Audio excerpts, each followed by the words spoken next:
इसमें कह रहे हैं जी vectors A B and C are 4 units north, 3 units west, 8 units east. तरतीब के साथ उसने बोला है कि वेक्टर ए 4 मैग्नीट्यूड है उसकी और ये नॉर्थ की तरफ है, वेक्टर बी की मैग्नीट्यूड 3 है, ये वेस्ट की तरफ है, वेक्टर सी की मैग्नीट्यूड 8 है, ये ईस्ट की तरफ है।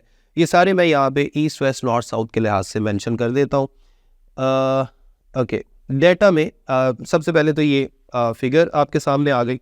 वेक्टर ए नॉर्थ की तरफ था। अब गौर करें, ए और सी का आपस में एंगल 90 है, बी और ए का भी एंगल 90 है, लेकिन बी और सी का आपस में एंगल कितना है 180। ये मैं इसलिए बता रहा हूँ, आगे चल के हम वैल्यूज पुट करेंगे फॉर्मूला में, तो इसलिए अभी मैं आपको बता रहा हूँ।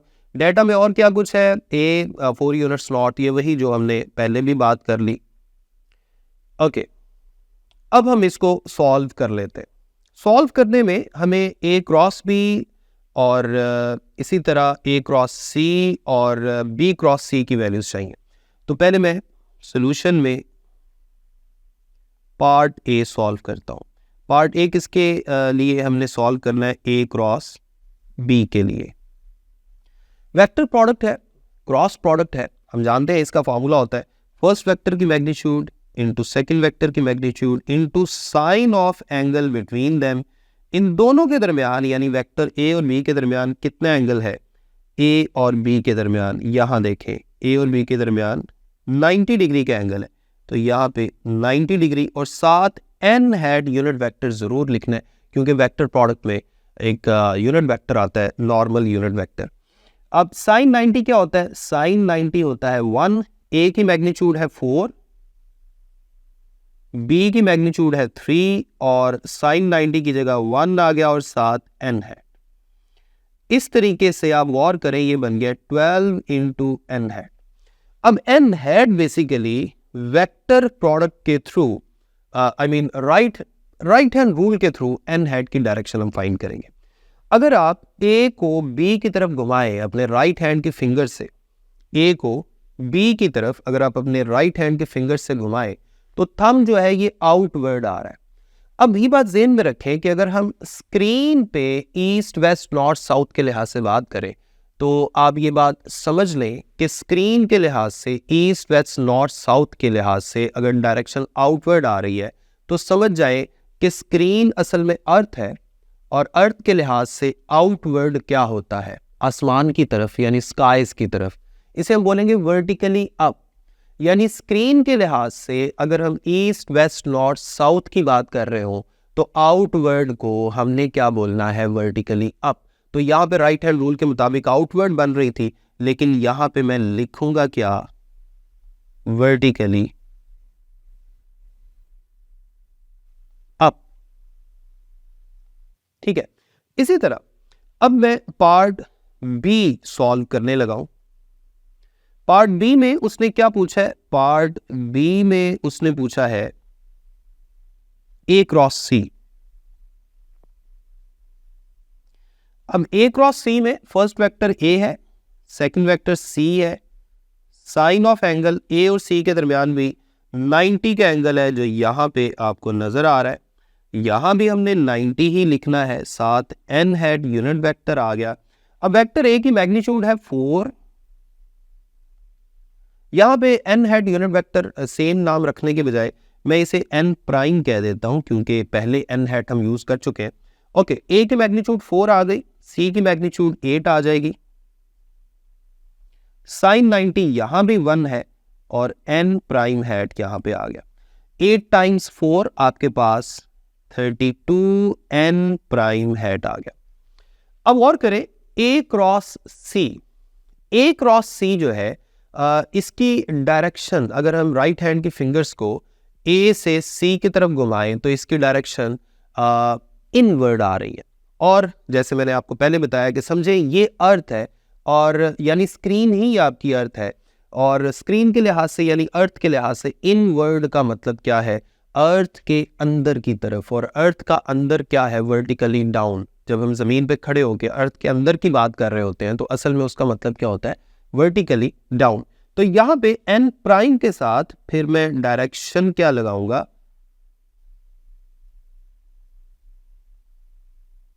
Vertically down. ओके, अब बात करते हैं तीसरे पार्ट की। तीसरे पार्ट में उसने कहा है कि आपने फाइंड करना है बी क्रॉस सी।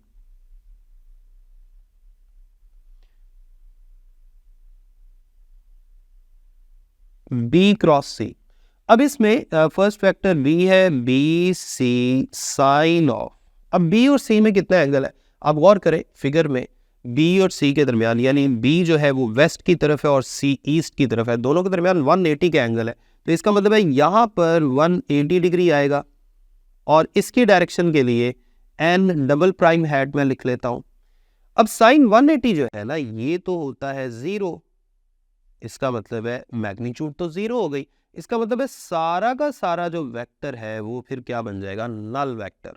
और आप जानते हैं नल वेक्टर की डायरेक्शन क्या होती है, आर्बिट्ररी डायरेक्शन होती है, आर्बिट्ररी डायरेक्शन। ओके, तो नल वेक्टर आपका आंसर आ गया, डायरेक्शन आपकी आर्बिट्ररी आ गई। ये था आपका न्यूमेरिकल नंबर 11। अब हम मूव करते हैं अपने नेक्स्ट न्यूमेरिकल, न्यूमेरिकल नंबर 12 की तरफ। जी नेक्स्ट है न्यूमेरिकल 2.12। इसमें वो कह रहा है द टॉर्क और turning effect of force about a given point is given by. हमने ये टॉपिक चैप्टर 2 में इक्विलिब्रियम से पिछले टॉपिक में ये पढ़ा था और ये फॉर्मूला भी हम जानते हैं आर क्रॉस एफ। उसने एफ की वैल्यू भी बता दी है, उसका साथ यूनिट भी बता दिया न्यूटन, और पोजीशन वेक्टर भी उसने बता दी है। ये बात माइंड में रखें कि ये जो फॉर्मूला है आर क्रॉस एफ, इसमें आर जो है ये उस पॉइंट का पोजीशन वेक्टर है जिस पॉइंट पर फोर्स लग रही है, और किसके लिहाज से ये पोजीशन वेक्टर होता है, पिवट पॉइंट के लिहाज से। अब यहाँ पर जो ओरिजिन है यही पिवट पॉइंट है, यानी ओरिजिन के इर्द गिर्द ही हम बॉडी को घुमाना चाह रहे हैं।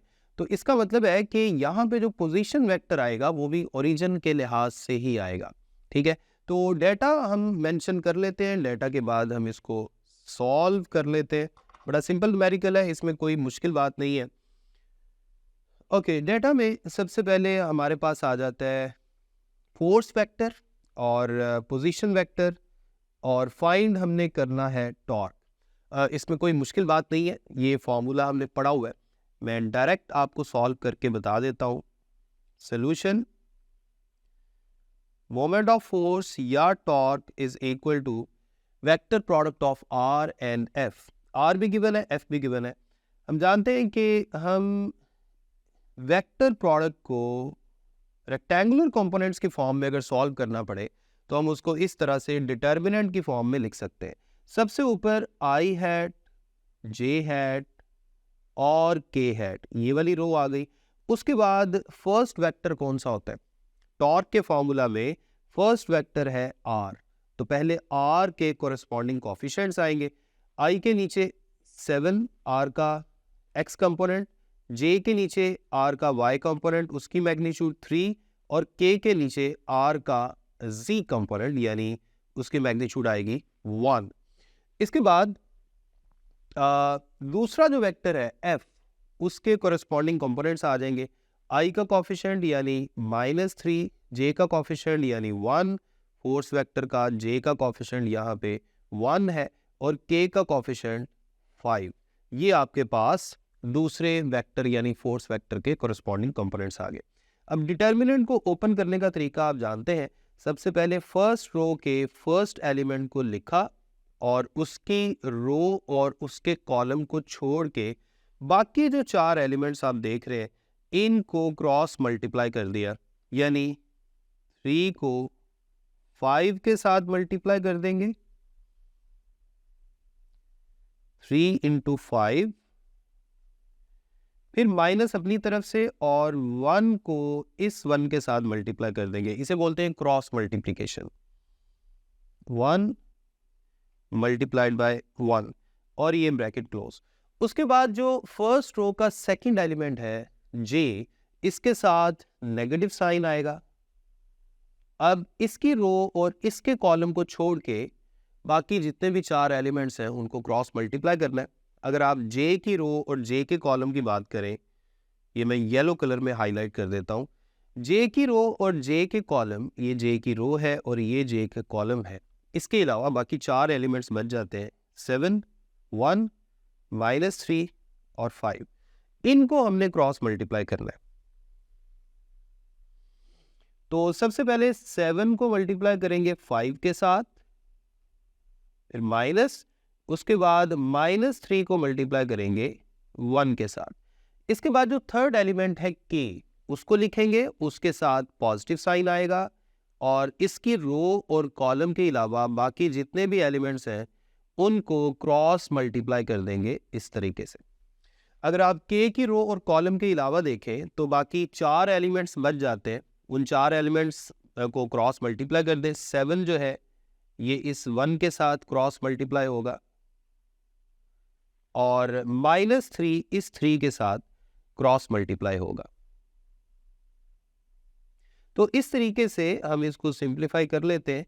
15 - 1 आपके पास ब्रैकेट में 15 - 1 आ गया, यूनिट वेक्टर i हैट, फिर -j हैट, इसके साथ ब्रैकेट में 35 + 3, उसके बाद प्लस k हैट, और k हैट के साथ ब्रैकेट में था 7 + 9। 15 में से 1 गया, बाकी 14i -38j प्लस 16k है, और साथ यूनिट वेक्टर आएगा न्यूटन मीटर, क्योंकि फोर्स का न्यूटन होता है और पोजीशन वेक्टर यानी डिस्टेंस का मीटर। ये आपके पास टॉर्क का फाइनल आंसर आ गया जो उसने हमसे पूछा था, 14i -38j प्लस 16k। अब मूव करते हैं अपने नेक्स्ट न्यूमेरिकल की तरफ। नेक्स्ट न्यूमेरिकल थोड़ा सा समझने के काबिल है, तो इसलिए उसको आपने जरा गौर से, ध्यान से आपने समझना है। ओके जी, नेक्स्ट न्यूमेरिकल है न्यूमेरिकल नंबर 2.13। इसमें वो कह रहा है the line of action of force given है I - 2j passes through the point whose position vector is -j + k। यानी फोर्स जिस पॉइंट के अंदर से पास कर रही है उसका पोजीशन वेक्टर गिवन है।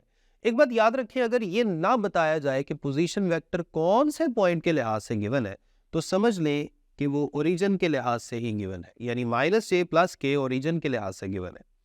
इसके बाद वो कह रहा है कि फाइंड आपने करना है, find the moment of force about origin, यानी एक तो हमने इसी पोजीशन वेक्टर की मदद से टॉर्क फाइंड करना है।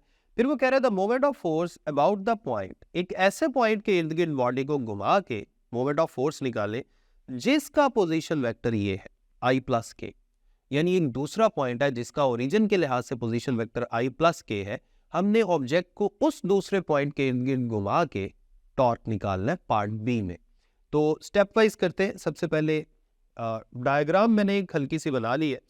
इसमें देखें, फर्ज कर लें ये पॉइंट P है जिस पे फोर्स लग रही है इस डायरेक्शन में, और सबसे पहले जो उसने पोजीशन वेक्टर हमें बताया था वो फर्ज कर लें ये है R। ये कौन सा पोजीशन वेक्टर है? -j + k। ये है पोजीशन वेक्टर R जो ओरिजिन के लिहाज से है। जो सबसे पहले हमने टॉर्क फाइंड करना है पार्ट ए के लिए, वो हमने ओरिजिन के इर्द गिर्द बॉडी को घुमा के फर्ज करना है कि बॉडी ओरिजिन के इर्द गिर्द घूम रही है, यानी पिवट पॉइंट ओरिजिन है, इसीलिए यहाँ मैंने मेंशन किया pivot point for part A. उसके बाद सेकंड पार्ट के लिए हमने एक पॉइंट फर्ज किया, पॉइंट ए। इस पॉइंट का पोजीशन वेक्टर ओरिजिन के लिहाज से जो उसने बताया है वो है I + k, यानी उसका नाम मैंने R1 रखा है, ठीक है। और अब हमने सेकंड पार्ट के लिए पॉइंट ए को पिवट पॉइंट फर्ज करना है, यानी हमने फर्ज करना है कि बॉडी इस तरह से घूम रहा है पॉइंट ए के इर्द गिर्द। इसका मतलब है कि अब हमें टॉर्क फाइंड करने के लिए ये वाला पोजीशन वेक्टर चाहिए होगा जो पॉइंट ए से स्टार्ट हो रहा है और पॉइंट पी तक जा रहा है। तो पार्ट 1 के लिए पोजीशन वेक्टर ये चाहिए, पार्ट 2 के लिए पोजीशन वेक्टर ये चाहिए। अब मैं स्टेप वाइज इसको सॉल्व करवाता हूं। डेटा में आपके पास फोर्स आ गई, position vector of point P with respect to origin -j + k, ये मैंने शुरू में आपको बता दिया था। Position vector of point A with respect to origin, अब पॉइंट A का जो पोजीशन वेक्टर है जिसे मैंने R1 से जाहिर किया, ये भी मैंने आपको समझा दिया है। ओके, अब यहाँ पर हम इसको सॉल्व करने लगे। आपने ध्यान से गौर से समझना है। सबसे पहले मैं सॉल्यूशन करता हूं पार्ट ए के लिए। पार्ट ए तो बड़ा सिंपल है। पार्ट ए में हमने मोमेंट ऑफ फोर्स निकालना है।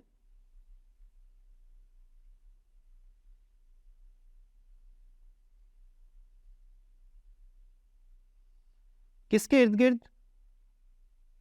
ओरिजिन के इर्द गिर्द, अबाउट ओ।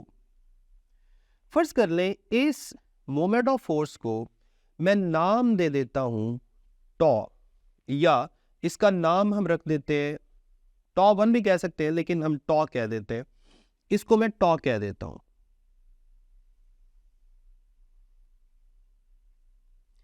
अब ये चूंकि ओरिजिन के इर्द गिर्द ही हमने बॉडी को घुमाना है, तो हमें वही पोजीशन वेक्टर चाहिए होगा जो ओरिजिन के लिहाज से है। और आप गौर करें पॉइंट पी के लिहाज, पॉइंट पी का जो पोजीशन वेक्टर ओरिजिन के लिहाज से है वो ये है आर। तो इसका मतलब है यहां पे यही वाला आर आएगा और क्रॉस प्रोडक्ट हम लेंगे फोर्स के साथ। अब इसको आप सिंप्लीफाई कर सकते हैं, डिटर्मिनेंट की फॉर्म में लिख लें। सबसे पहले आई जे के, ये फर्स्ट रो आ गई। उसके बाद आर वेक्टर के जो कॉफिशेंट्स हैं, देखिए आर वेक्टर जो है उसका आई वाला कॉफिशेंट तो कोई नहीं है, तो उसकी जगह 0 आ जाएगा। जे का कॉफिशेंट -1 है और के का कॉफिशेंट +1 है।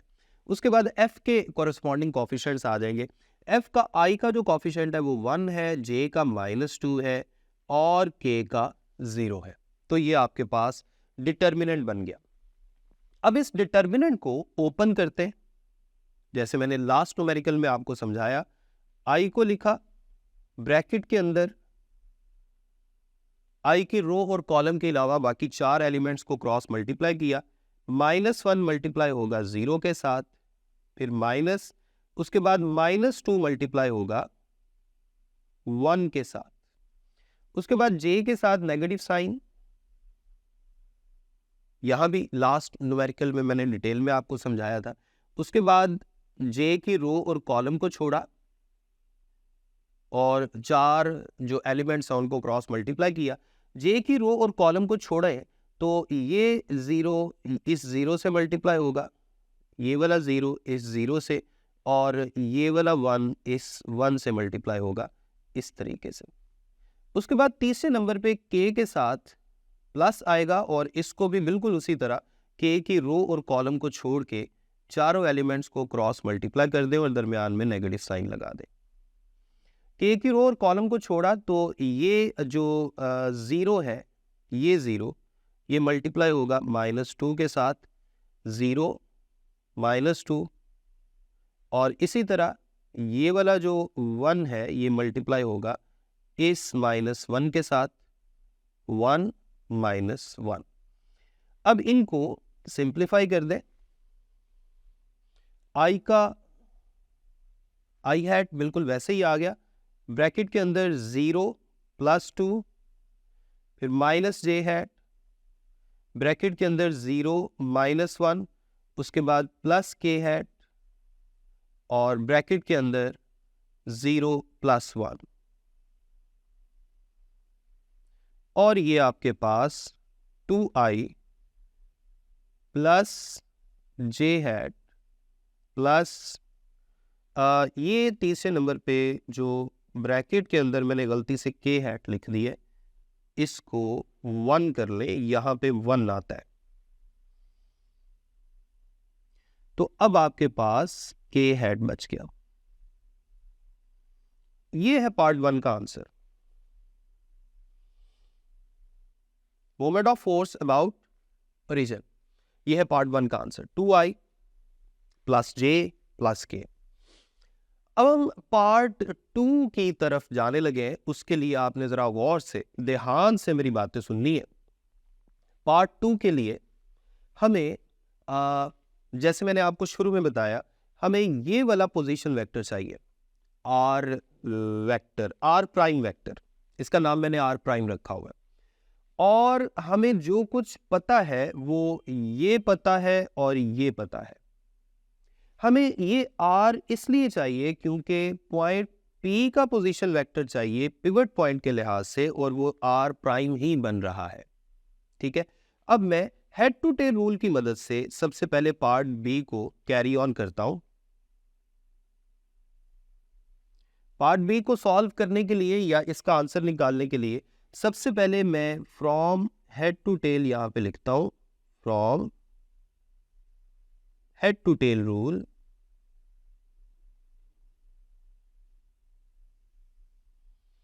अब देखिए हेड टू टेल रूल के मुताबिक R1 और R प्राइम ये दोनों ऐड हो रहे और रिजल्टेंट वेक्टर है R, यानी ये दोनों वेक्टर्स ऐड हो रहे हैं क्योंकि यहां पे एक वेक्टर का हेड और दूसरे वेक्टर का टेल आपस में मिल रहे हैं। रिजल्टेंट वेक्टर कौन सा है? R वेक्टर, जो O से लेके P तक जा रहा है। तो यही हमारा बेसिक पर्पस है कि हमने यहां से R प्राइम निकालना है, यानी R1 plus R prime is equal to R। अब R1 को जब मैं दूसरी तरफ ले जाऊंगा तो मुझे R प्राइम का फॉर्मूला मिल जाएगा और वो बनेगा R माइनस R1। अब R किसके इक्वल था? R इक्वल है माइनस J प्लस K, और R1 किसके इक्वल था? R1 था I प्लस K, ये जो पॉइंट A का पोजीशन वेक्टर है, I प्लस K। जब आप ब्रैकेट को ओपन करेंगे तो आपके पास ये नेगेटिव साइन अंदर वाले साइंस को नेगेटिव कर देगा। Minus J plus K as it is minus I minus K हो जाएगा। ब्रैकेट ओपन की तो माइनस I माइनस K हो गया। अब यहां पे गौर करें, प्लस K और माइनस K आपस में कैंसिल हो गए और इस तरह से हमारे पास सिर्फ दो यूनिट वेक्टर्स यहां बच गए। तरतीब में सीधी करके लिख लेता हूं, माइनस I माइनस J। ये कौन सा यूनिट वेक्टर है? ये वही यूनिट वेक्टर है जो फॉर्मूला में हमने यूज करना है, R prime vector, I mean position vector. ये वही पोजीशन वेक्टर है जो हमने फॉर्मूला में यूज करना है। अब कुछ भी नहीं, अब सिर्फ और सिर्फ आपने फाइनल आंसर निकालना है और यहां पे हम लिखेंगे मोमेंट ऑफ फोर्स अबाउट, कौन सा पॉइंट? About point A। इस टॉर्क या मोमेंट ऑफ फोर्स को आप टॉप प्राइम का नाम दे दें, इसे हम टॉप प्राइम का नाम दे देते हैं और ये किसके इक्वल आएगा? R prime cross F। मैं अगेन वही बात बता रहा हूं कि यहां पे R प्राइम क्यों लिया है, क्योंकि हमें उस पॉइंट का पोजीशन वेक्टर चाहिए होता है जिस पर फोर्स लग रही है। किसके लिहाज से? पिवट पॉइंट के लिहाज से। यहां पे पॉइंट A पिवट पॉइंट है और पॉइंट A के लिहाज से, पॉइंट A से शुरू होने वाला जो पोजीशन वेक्टर है जो पॉइंट P तक जा रहा है वो R प्राइम ही है, इसलिए फॉर्मूला में हम R प्राइम ही यूज करेंगे। अब आप यहां पे डिटर्मिनेंट की फॉर्म में इसको लिख लें। सबसे पहले I hat, J hat, K hat. R prime का जो I का कॉफिशिएंट है वो -1 आएगा, J का कॉफिशिएंट भी -1 है और K का 0 है। इसी तरह जो F है, जो दूसरा वेक्टर F है जो शुरू में गिवन है, उसका I का कॉफिशिएंट 1 और J का कॉफिशिएंट -1 और K का कॉफिशिएंट यहां भी 0। अब इसको ओपन कर ले। डिटर्मिनेंट को ओपन करने का तरीका पहले ही बहुत दफा बता चुका हूं। I की रो और कॉलम को छोड़ा तो -1 मल्टीप्लाइड बाय 0 -2 मल्टीप्लाइड बाय 0, ये तो सारा कुछ 0 हो जाएगा। फिर माइनस के, यहां भी -1 मल्टीप्लाइड बाय 0 आएगा, J की रो, सॉरी माइनस J है बाहर, यहां भी J की रो और कॉलम को छोड़ दिया और बाकियों को क्रॉस मल्टीप्लाई कर दिया, 1 इंटू 0। इसी तरह प्लस K की रो और कॉलम को छोड़ा, K की रो और इस कॉलम को छोड़ा, ये चार जो एलिमेंट्स हैं ये क्रॉस मल्टीप्लाई हो जाएंगे, यानी -1 मल्टीप्लाइड बाय -2, फिर माइनस और 1 मल्टीप्लाइड बाय -1। तो इस तरह से पहली दोनों टर्म जो है वो 0i +0j या -0j लिखे, एक ही बात है। यहाँ पे k के साथ अंदर ब्रैकेट में अब चेक करें क्या बनेगा, +2, ये बन गया +2 और ये बन गया +1। इस तरह से ये बन जाएगा 3k। तो आपके पास टॉप प्राइम का जो आंसर आ गया, फाइनल आंसर,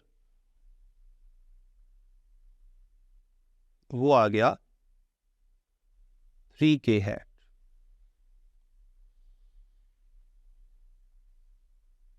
और ये है आपका पार्ट बी का आंसर। उम्मीद करता हूं इस न्यूमेरिकल की जो थोड़ा सा लेंथी हो गया इसकी आपको अच्छी समझ आ गई होगी जी। नेक्स्ट है 2.14 और इसमें वो कह रहा है जी the magnitude of dot and cross products of two vectors. दो वेक्टर्स फर्स्ट कर लें, ए और बी है। वो कह रहा है डॉट प्रोडक्ट की जो मैग्नीट्यूड है वो ये है और क्रॉस प्रोडक्ट की मैग्नीट्यूड ये है, यानी डॉट प्रोडक्ट की मैग्नीट्यूड पहले लिखी है और क्रॉस की बाद में लिखी हुई है।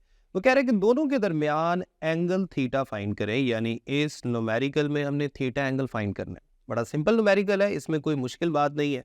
सबसे पहले तो हम डेटा को थोड़ा सा यहाँ पे शो कर लेते हैं। डेटा में आप देखें डॉट प्रोडक्ट की मैग्नीट्यूड जो पहले लिखी हुई थी 6 × 3 स्क्वायर रूट, उसके बाद क्रॉस प्रोडक्ट की मैग्नीट्यूड 6। अगर हम यहाँ पे हमने क्या करना है, हमने दोनों फॉर्मूले लिखने हैं। अगर आप ए डॉट बी की बात करें तो ए डॉट बी किसके इक्वल होता है, ए बी कॉस थीटा के। ये किसके इक्वल है, 6 × 3 स्क्वायर रूट। इसे आप इक्वेशन 1 कह दें। इसी तरह अगर आप क्रॉस प्रोडक्ट की मैग्नीट्यूड की बात करें तो वो किसके इक्वल होता है, A B sine of theta. यहां पे एन हैट नहीं आएगा क्योंकि यहां भी हम मैग्नीट्यूड की बात कर रहे हैं। और ये किसके इक्वल गिवन है, 6 के। इसे आप इक्वेशन नंबर 2 कह दें। अब करना कुछ भी नहीं है, सिर्फ इक्वेशन नंबर 2 को ऊपर रखें और इक्वेशन नंबर 1 को नीचे रखें और डिवाइड कर दें। इक्वेशन नंबर 2 की लेफ्ट हैंड साइड ऊपर आ गई, ए बी साइन थीटा, और इक्वेशन 1 की लेफ्ट हैंड साइड नीचे आ गई, A B cos theta. Equation 2 की राइट हैंड साइड 6 ऊपर और इक्वेशन 1 की right hand side 6 × 3 square root नीचे आ गई।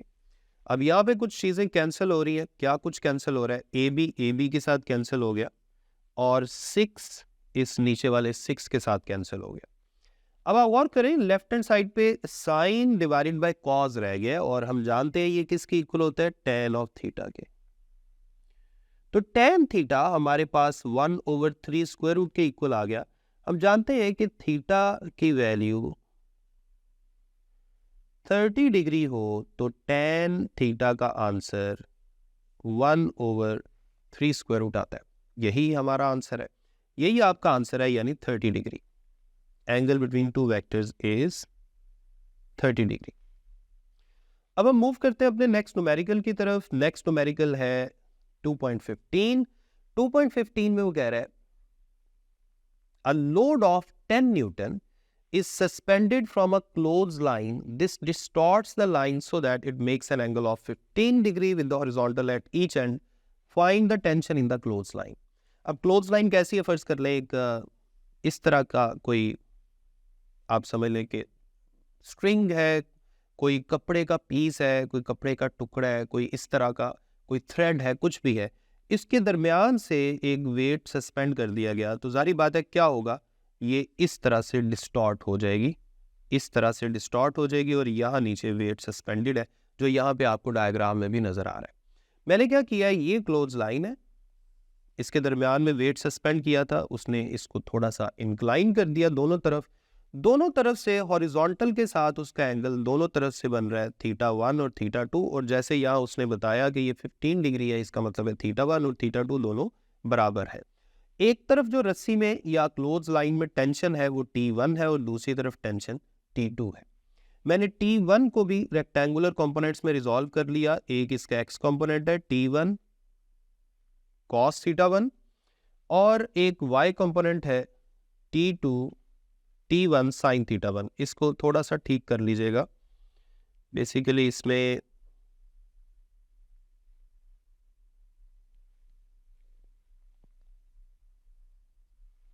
ये नहीं है,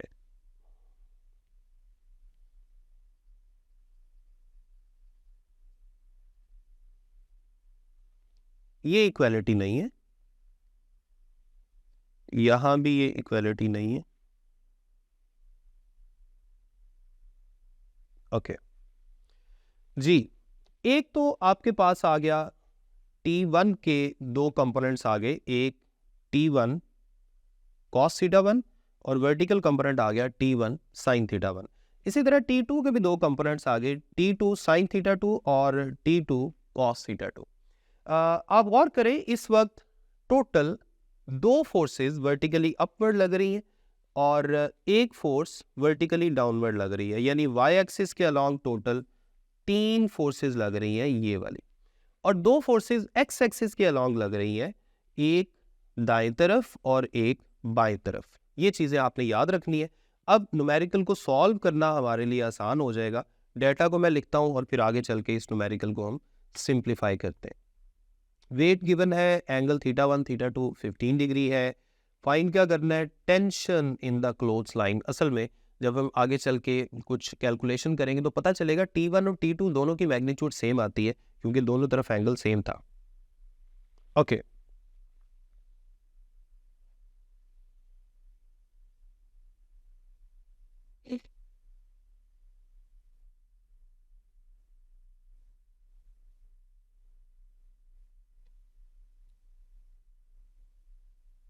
जी, सॉल्यूशन में सबसे पहले तो ये बात हमें पता होनी चाहिए कि ये सारा सिस्टम इक्विलिब्रियम में है।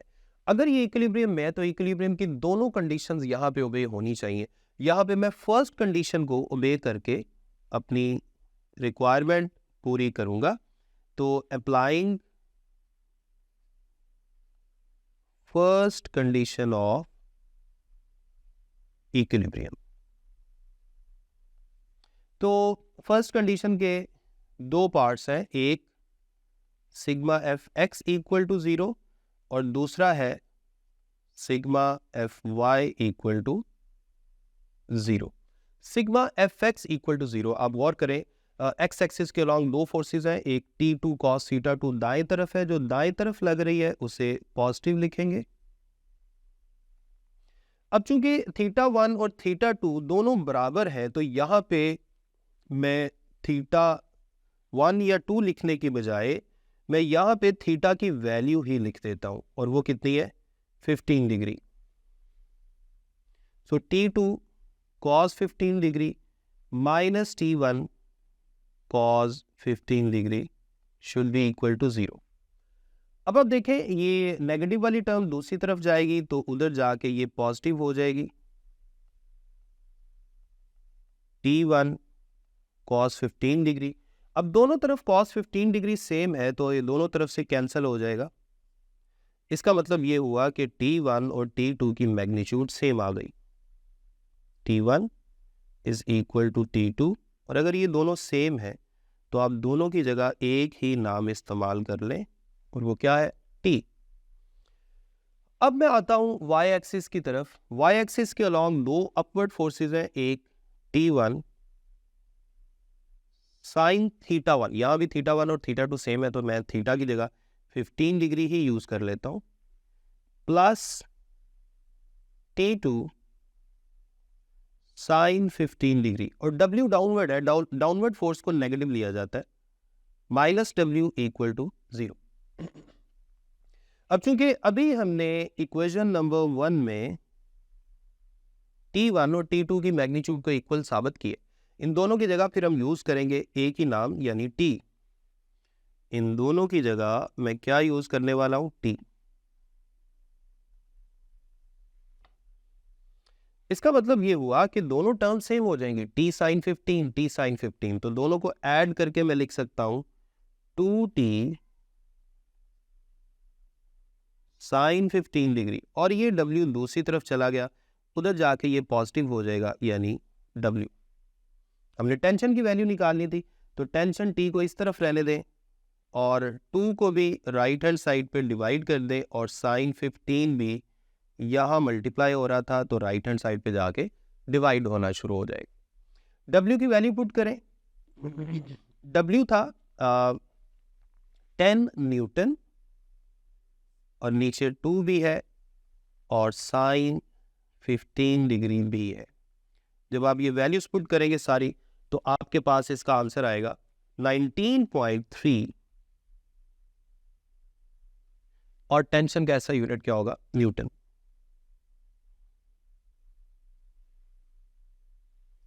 तो ये आपके पास न्यूमेरिकल नंबर 15 का आंसर आ गया, 19.3 न्यूटन।